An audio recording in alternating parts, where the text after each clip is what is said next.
மீஷோவில் வந்து ஆர்டர் போட்டது அன்பாக்ஸ் பண்ண போகிறோம். பாருங்கள், நல்ல ஸ்ட்ராங்காக கொடுத்துருக்காங்க. நம்ம அமேசான்லலாம் ஆர்டர் பண்ணுவோம்ல, அது மாதிரி கொடுத்துருக்காங்க. ஸோ 2 பக்கமும் நல்லா பிரிக்க வேண்டியதாக இருக்குது. டன்டடைன் எப்படி இருக்க போகுதுன்னு தெரியல. நான் வந்து ரைட்டிங் டேபிள் ஆர்டர் போட்டிருந்தேன். அன்பாக்ஸ் பண்ணியாச்சு. எதுவுமே நம்ம வந்து செட் பண்ணணும் அப்படின்லாம் கிடையாது. நல்லா இருக்குது.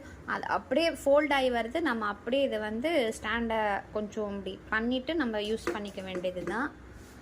இது பாருங்கள், எப்படி நம்ம பார்த்தோமோ அப்படியே இருக்குது. குவாலிட்டி எப்படி இருக்குன்னா, நம்ம 290 கொடுத்து நான் வாங்கினேன். 290க்கு அதை விட அதிகப்படியான குவாலிட்டி இருக்குது. நம்ம எவ்வளோ பே பண்ணுறோமோ அதுக்கு கொஞ்சம் அதிகமாக குவாலிட்டி இருந்தாலே நமக்கு ஓகே தானே. ஸோ இது வந்து ஃபுல் சாட்டிஸ்ஃபேக்ஷன் தான். 290க்கு ஓகே. எல்கேஜி யூகேஜி பசங்கன்னு கிடையாது. இது கொஞ்சம் நல்லா வளர்ந்த பசங்க, அடல்ட்டே வந்து நல்லா எழுதலாம்.